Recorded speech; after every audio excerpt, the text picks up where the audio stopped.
when it comes to after-hours HVAC, when Michael's team comes in, you get down to an exact formula on how to build that back. And it becomes an automated process. I mean, how many times has everyone in the room had after-hours HVAC that doesn't get billed, that you find out about later? It's just, it happens. Then it becomes automatic. We actually, we download it directly into Yardi. It hits the tenant's statements directly from our accounting system.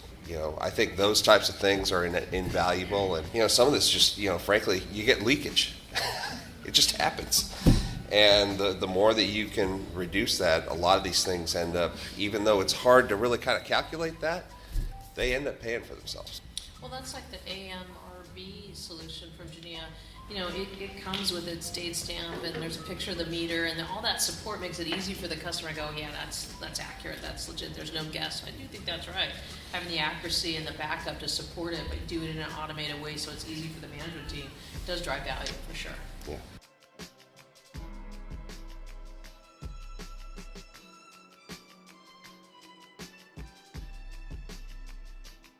I think the challenge there is the data always.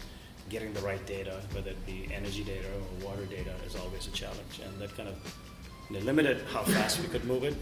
But that being said, we as a team we have looked at what is the right tool out there in the marketplace, and there are a lot of different tools. We have tools like Gobi, we have others, Lucid. There's so many other companies out there that help you with from a technology perspective, including Genea.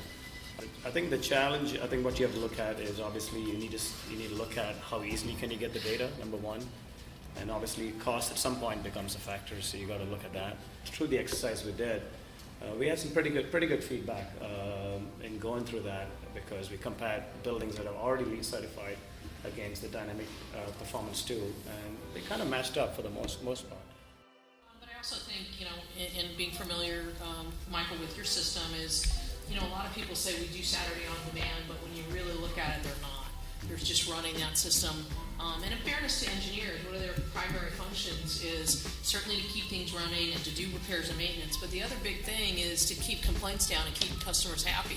So sometimes it's easier just run the systems or run a little longer because I'll get less complaints, and that's a better solution. So having tools and systems to help do that, but then checking them frequently, I think is compelling.